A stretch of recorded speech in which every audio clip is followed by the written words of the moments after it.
Bill प्रदेश संदेश यात्रा को लेकर इस पांडाल और पांडाल के साथ ही इस पहाड़ के चारों तरफ जो एक जनसैलाब उबला है,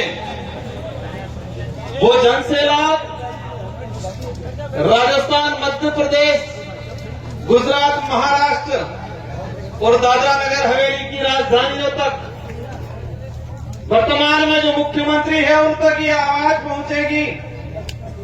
और आज का जो जनसैलाब जो पहुंचा है, ये गूंज दिल्ली तक भी पहुंचेगी। बिल प्रदेश की जो मांग को लेकर बड़े बुजुर्ग से लगा के हमारी माताएं, बहनें, नारी शक्तियां, युवा साथी और हमारे साथ ही इस क्षेत्र में रहने वाला एससी समुदाय, माइनॉरिटी समुदाय, ओबीसी के साथी और हमारे बीच में विशेषकर जो जयपुर से आए दो प्रोफेसर, एक डीबी शर्मा जी और बाकी साथियों को भी, ये बिल प्रदेश की जो आवाज है, आप सभी सोशल मीडिया के माध्यम से सुनते आए होंगे। कुछ लोग बिल प्रदेश की मांग के विरोध में एक माहौल बना रहे हैं। मैं इस मंच से मेरी बात जो शुरू करना चाहूंगा, ये बिल प्रदेश जो संदेश यात्रा है, यह किसी एक संगठन का या मेरा या हमारे विधायकों का, ना ही बावर्ची का, ना ही कांतिबाई का किसी एक की कल्पना है, किसी एक का उद्देश्य है, किसी एक का सपना नहीं है। ये सपना 1913 के अंदर 1500 से अधिक आदिवासी समुदाय के वीर गणवीरों ने अपना त्याग बलिदान देके शहीद हुए थे। इन गणवीरों का अधूरा सपना है। उस समय से मांग चली आ रही है। ये बात इसलिए बताना चाह रहा हूं कि 2-3 दिन से मीडिया में, सोशल मीडिया में, प्रिंट मीडिया में माहौल बना हुआ है। विरोधी लोग माहौल बना रहे हैं। राष्ट्रीय पार्टियों के नेता बिल प्रदेश की मांग को गलत ठहरा रहे हैं, लेकिन उनको इतिहास में जाना चाहिए। इतिहास की कुछ जानकारी भी है इन लोगों को, लेकिन उनके दिमाग में क्या है कि भोला पाला आदिवासी समुदाय है, इस समुदाय को झूठा इतिहास पढ़ा देंगे, झूठा इतिहास लिख देंगे। वो झूठा इतिहास लिखा हुआ किताबों में पढ़ लेंगे, वो भूल जाएंगे बिल प्रदेश का सपना। इतिहास की जो बात आती है, आप सबने देखा होगा, मेरे पूर्व भौरदादा ने बताया, 1200 ईस्वी में सलुम्बर से लगा के 1600 ईस्वी कुशलगढ़ तक की जो राजा थे, आप सबने देखा होगा, भारत देश का जो इतिहास है 500 ईस्वी से लगा के 1600 ईस्वी तक के बीच का इतिहास किसी किताबों में विस्तृत नहीं पढ़ाया जाता है। हमें पढ़ाया जाता है 1600 के पीछे का विस्तृत इतिहास, और इससे भी ज्यादा पढ़ाया जाता है 5000 साल पुरानी काल्पनिक कहावतों को पढ़ाया जाता है किताबों। आज से 2000 साल पुरानी किताबों पाठ्यक्रम को किताबों में नहीं पढ़ा रहे, 1000 साल पुरानी पाठ्यक्रमों में नहीं पढ़ा रहे, लेकिन 5 से 10,000 साल पुराना इतिहास पढ़ाया जा रहा है। इसी तर्ज पे आजादी से लेके आज तक बिल प्रदेश की जो मांग उठी थी, इस मांग को दबाने का काम किया है। इसके इतिहास की अगर बात करें, बिल प्रदेश की यात्रा 1913 में गोविंद गुरु महाराज के नेतृत्व में इसी पहाड़ी पे 1500 से अधिक आदिवासियों ने अपना खून पसीना बहाया, जान गंवाई। कल मैं देख रहा था, एक राष्ट्रीय पार्टी के नेताजी कह रहे थे कि ये मांग सिर्फ डूंगरपुर बांसवाड़ा में उठाई जा रही है, ये मांग राजकुमार कर रहा है, ये मांग ये पार्टी वाले कर रहे हैं। इनको जानने की जरूरत है, 1913 के अंदर गोविंद गुरु महाराज के नेतृत्व में बिलराज की मांग यहां उठी थी। 1925 में ही महाराष्ट्र का सतकुंडा कुल्सी जो इलाका है, उस इलाके में नंदुरबार, नासिक इलाके में उठी।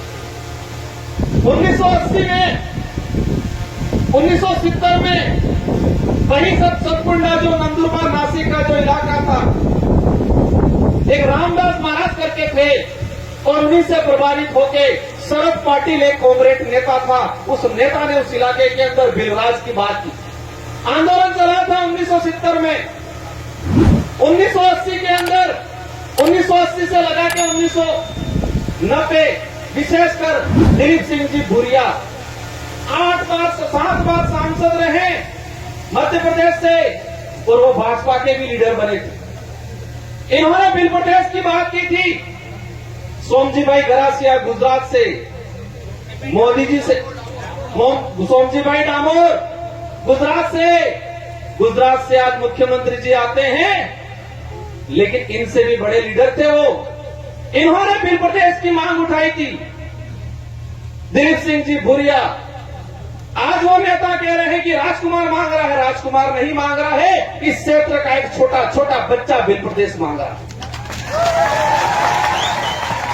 बिल प्रोटेस्ट की लड़ाई को लेके 1500 आदिवासी यहां मरे, यहां शहीद हुए, बुला वालोरिया के अंदर शहीद हुए। ऐसे ऐसे कई आंदोलन हुए और आजादी के बाद भी 2016 में भाजपा के लीडर थे, लेकिन उनके अंदर आदिवासी थी। नंदलाल जी मीणा 2016 में बोला था, मैं मंत्री हूं लेकिन सरकार का गिरवी नहीं रखा हूं मैं। बिल प्रदेश के लिए मंत्री पद भी छोड़ना पड़े तो छोड़ दूंगा, ये नंदलाल जी मीणा ने बात रखी। आज कुछ नेता कह रहे हैं कि राजकुमार ये कर रहा है, बाप वाले ये कर रहे हैं, विधायक ये कर रहे हैं। हम कुछ नहीं कर रहे, हम तो हमारे पुरखों का जो अधूरा सपना था उस सपने को साकार करने का काम कर रहे हैं। हम लोग तो हमारे पुरखों का जो त्याग बलिदान, इन्होंने जो शहादत दी है, उन शहादत को सम्मान दिलाने का काम कर रहे हैं हम लोग। वो हमारा फर्ज है, क्योंकि हमारे अंदर आदिवासी थे, आदिवासियों के हक अधिकार के लिए लड़ते हैं, आदिवासियों का डीएनए है। आदिवासी समुदाय ने आज इस संकट में इस स्तर पे समाज को छोड़ा है। कल देखा होगा, एक बड़े भाजपा के नेता कह रहे थे कि गौरवशाली राजस्थान के इतिहास को राजकुमार रोत ने बिल प्रदेश का नक्शा जारी करके गौरवशाली राजस्थान के इतिहास को तोड़ने का काम किया है, कलंक लगाने का काम किया है। ये बात बोली। बिल प्रदेश का नक्शा मैंने जारी नहीं किया है। बिल प्रदेश का नक्शा अंग्रेजी शासन काल से लगा के वर्तमान जो समय में जिस इलाके के अंदर बाहुल्य क्षेत्र है, जिस इलाके के अंदर विकास नहीं किया हुआ है, वो सभी मिलकर बिल प्रदेश की बात कर। 1896 के अंदर अंग्रेजों को लगा ये ट्राइबल टेरिटरी है, यहां पर इंटरफेयर करना खतरे से खाली नहीं है, बिलों से पंगा नहीं लिया जा सकता है। इसलिए उन्होंने 1896 के अंदर बिल प्रदेश कंट्री के नाम से नक्शा जारी किया। बांसवाड़ा के एक दो लोफेसर और हमारे पड़ोसी लोकसभा के सांसद, मैं नाम नहीं लेना चाहूंगा, नाम इसलिए नहीं लेना चाहूंगा कि मैं मेरी जबान को गिराना नहीं चाहता उनका नाम लेके। क्या बोल रहे हैं कि राजकुमार रोत पे राजद्रोह का मुकदमा दर्ज होना चाहिए, ये बोल रहे हैं ये लोग। किस बात के लिए बोल रहे हैं? कि उसने कंट्री का नक्शा जारी किया। आप तो लोफेसर हो, आप तो अधिकारी हो के नेता बने हो। कंट्री का अर्थ होता है एरिया, क्षेत्र होता है, न कि देश होता है। अंग्रेजी शासन व्यवस्था में, उसके बाद उससे पहले राजा रजवाड़ी व्यवस्था में जितना जो रियासत काल के इलाके होते थे, उसको अंग्रेजी शासन व्यवस्था के लोग अधिकतर कंट्री के नाम से, एरिया के नाम से आइडेंटिफाई करते थे। तो ये इलाका बिल प्रदेश कंट्री के नाम से उस समय जाना जाता था। मतलब क्षेत्र, एरिया, समुदाय विशेष बाहुल्य क्षेत्र, इलाका ये होता। राजस्थान के गौरव की बात करते हैं। राजस्थान का गौरव आदिवासी समुदाय के बिना, उनके बलिदान के बिना अधूरा है। 1576 के अंदर हल्दी घाटी के अंदर महाराणा प्रताप के साथ कंधे से कंधा मिला के अगर वहां के आसपास के भीलों ने साथ नहीं दिया होता तो वीर शिरोमणि महाराज महाराणा प्रताप आज देश से नहीं पूरे विश्व में महान माने जाते हैं। इसका सबसे बड़ा श्रेय जाता है भील समुदाय के गले भीलों ने कटवाए। तो राजस्थान का गौरवशाली इतिहास मेवाड़ की आसपास की धरती से हल्दी घाटी से शुरू होता है और हल्दी घाटी से आसपास इलाके के अंदर ही राजस्थान का गौरवशाली इतिहास खत्म होता है। राजस्थान के गौरवशाली इतिहास मेवाड़ के गौरवशाली इतिहास की बात करते हैं, लेकिन इस गौरवशाली इतिहास को बनाने में इन वीर समुदाय हमारे पुरखों ने साथ दिया था। लेकिन आप लोगों ने आजादी के बाद अत्याचार शोषण करने का काम किया। आज सबसे ज्यादा इस इलाके के अंदर भिल प्रदेश की बात उठ रही है। अगर वर्तमान सरकारें, संचालक महोदय समय हो रहा हो तो मुझे थोड़ा इशारा कर देना 2 मिनट पहले। आज सबसे ज्यादा डिमांड उठ रही है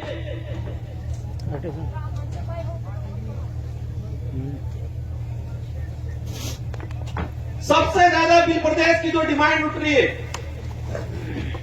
अगर वर्तमान सरकारें या आजादी के बाद से आज तक जो सरकारें बनी, इन सरकारों ने आदिवासी समुदाय का भला उद्धार करने का और संवैधानिक अधिकार लागू करने का काम किया होता तो साथ जनता हमको नहीं देती, उनको देती। आज ये काम कर ले, इस मंच से हम कहना चाहेंगे जो भिल प्रदेश के विरोध में जो नेता हैं या कांग्रेस या बीजेपी के, भिल प्रदेश के विरोध में एक सम्मेलन करके दिखाओ, हम देखते हैं कितने लोग आते। आपके गुलाम नेता आएंगे, आपके गुलाम मानसिक दिव्यांग, अपंग नहीं कह सकते क्योंकि अपंग शब्द उन्होंने खत्म कर दिया। मानसिक दिव्यांग कार्यकर्ता आएंगे, पदाधिकारी आएंगे, लेकिन इस भिल प्रदेश टेरिटरी का आम आदमी आपके साथ नहीं आएगा। गौरवशाली इतिहास की बात करते, राठौर साहब को जानना चाहिए जिस महाराणा प्रताप के नाम से ये मूर्चे उमारते हैं, अगर ये भील नहीं होते तो इतिहास नहीं होता, और ये इतिहास नहीं होता तो आज राजस्थान का गौरवशाली इतिहास के नाम से ये मूर्चे नहीं तानते। क्या स्थिति बना रखी है इस इलाके के अंदर? राजस्थान का सबसे पिछड़ा इलाका कौन सा है? यही ट्राइबल इलाका। शिक्षा की दृष्टि से सबसे पिछड़ा, स्वास्थ्य की दृष्टि से सबसे पिछड़ा, कुपोषण सबसे ज्यादा, बेरोजगारी सबसे ज्यादा, पलायन दूसरे शहरों में, दूसरे राज्यों में सबसे ज्यादा इस इलाके से। मध्य प्रदेश का सबसे कुपोषित इलाका, सबसे अशिक्षित इलाका, सबसे स्वास्थ्य की दृष्टि से कमजोर इलाका, यही झाबुआ, अलीराजपुर, रतलाम हमारा जो भिल प्रदेश टेरिटरी के अंदर। गुजरात का देख लो, गुजरात के विकास मॉडल की बात करते हैं। गुजरात में आज भी वन विभाग के अंदर 1 लाख आदिवासी परिवार आज अपना घर बना के बैठा हुआ है, आज उनको पट्टा नहीं मिला है। सरकारी रिकॉर्ड कह रहा है, हमारा जो ज्ञापन दिया था उस ज्ञापन में लिखा है वन भूमि पहले आई या आदिवासी पहले आया, वन विभाग पहले आया या आदिवासी पहले आया? तो आदिवासी पहले आया, वन विभाग को, उस वन को उपजाऊ बनाया, उसको संजोया, उसको तैयार किया और आज अतिक्रमण के नाम से हटा रहे। गुजरात के अंदर 1 लाख आदिवासी वन विभाग की भूमि पे रह रहे हैं। हमारी नजर में वो मालिक है उस जमीन के, लेकिन सरकार की नजर में क्या है? अतिक्रमणकारी। मध्य प्रदेश के अंदर 3 लाख आदिवासी वन विभाग की भूमि में रह रहे हैं, आज हमारी नजर में वो का मालिक है। राजस्थान के अंदर 52,000 आदिवासी परिवार, महाराष्ट्र के अंदर 2 लाख आदिवासी परिवार। इस तरह से पूरे देश के अंदर आज की तारीख में 26 लाख आदिवासी परिवार वन विभाग की भूमि पे रह रहा है। ये सरकारी आंकड़ा, केंद्र सरकार का जो जारी किया आंकड़ा, वो सरकारी आंकड़ा। अब समझ लो कि कई भाई ऐसे हैं हमारे जो आज भी सरकारी आंकड़े में नहीं है, लेकिन वन विभाग में। देश के अंदर 2011 की जनगणना के आधार पे 8 करोड़ आदिवासी है, 8% मतलब 13-14 करोड़, और आज की तुलना में आज के समय में हम काउंट करते हैं तो 17 से 18 करोड़ आदिवासी इस देश के अंदर है। और वन विभाग की भूमि पे इसमें 1.5 से 2 करोड़ आदिवासी आज भी वन विभाग की भूमि, भिन्न प्रदेश की धरती पे 30% जनसंख्या आज भी राजस्व भूमि, मतलब राजस्व या चारागाह की भूमि पे आज मकान बना के बैठे। हमारा भाई आजादी से पहले मेरे दादाजी सुनाते थे, जब मानगढ़ पे फौज आई हमारे घर के आसपास से गई तो कहते थे यहाँ पर पानी पी के गए, हुआ था वहां 1913 में। उस समय से हमारे वहां बाप दादों का मकान बना हुआ है, कई मकान आज भी बिलाना में। सरकार आके कहती है आप अतिक्रमणकारी हो। आज देखा जाए कुछ लोग कहते हैं जाति के नाम से राज्य नहीं बन सकता, मान गए जाति के नाम से राज्य नहीं बन सकता, फिर आप धर्म के नाम से देश बनाने की बात क्यों करते हो? जाति के नाम से राज्य नहीं बन सकता, मान गया मैं, फिर धर्म के नाम से हिंदू राज बनाएंगे, ये बात क्यों करते? क्योंकि इस देश के अंदर सभी धर्म के लोग रहते हैं, सभी जातियों के लोग रहते हैं। भिन्न प्रदेश जो डिमांड है वो डिमांड सांस्कृतिक आधार पे है। संविधान की अंदर अनुच्छेद 2 में 3 में भाषाई आधार पर राज्य बन सकता है। एक सभी अपने दिमाग में डाल ले, क्योंकि आप लोगों को गुमराह करते हैं, कहते हैं संवैधानिक दृष्टि से ये सही नहीं है। पहले संविधान पढ़ लेना चाहिए उन लोगों को। भाषाई आधार पे राज्य बनता है। डूंगरपुर नो काढ़ लो, दाहोद नो काढ़ लो, हर का बोले नहीं बोलता है। सांस्कृतिक आधार पे राज्य बनता है। बांसवाड़ा नो काढ़ लो, न्याय जाबुआ नो काढ़ लो, रतलाम नो काढ़ लो, हर का के कपड़ा पहन नहीं फिरता है। भौगोलिक आधार पे इस इलाके का आज दिल्ली की तरफ से लोग आते हैं, नॉर्थ ईस्ट के लोग आते हैं, उधर साउथ के लोग आते हैं। क्या कहते हैं? राजस्थान तो रेगिस्तान होगा, ये समझ रहे हैं अपने इलाके में आके। राजस्थान को किस नाम से? रेगिस्तान के नाम से परिचित करते हैं। और ये बात सही है, अगर इस इलाके में भिन्न समुदाय नहीं होता तो राजस्थान का जो गौरवशाली इतिहास की बात करते हैं आज सही है, हकीकत है, हमें भी गर्व है, हमारा राज्य है आज वर्तमान में गौरवशाली राज्य राजस्थान, वीरों का राज्य, बहादुरों का, बलिदानकारियों का राज्य माना जाता है राजस्थान। अगर हल्दी घाटी का युद्ध नहीं हुआ होता, मानगढ़ पे 1500 आदिवासी शहीद नहीं हुए होते, तो आज के समय में राजस्थान को गौरवशाली राज्य नहीं कहते, क्या बोलते? रेगिस्तानी राज्य ये कहा जाता है। अगर भीलों ने त्याग बलिदान, उनका खून पसीना हल्दी घाटी में अकबर की सेना को उल्टे पैर नहीं भगाया होता तो राजस्थान को वीरों की धरती नहीं, रेगिस्तान की धरती से धरती के नाम से जाना जाता है। इतना बड़ा बलिदान भूल गया। आज आदिवासी समुदाय का विरोध करते हैं। मेरी नजर में और मेरी नहीं, सबकी नजर में जो आदिवासी समुदाय का विरोधी है वो सब विदेशी है, ये मान सकते हैं हम लोग। जो आदिवासी समुदाय का अत्याचार शोषण करता है, जो आदिवासी समुदाय के साथ खिलवाड़ करता है, वो इस देश का बीज नहीं हो सकता।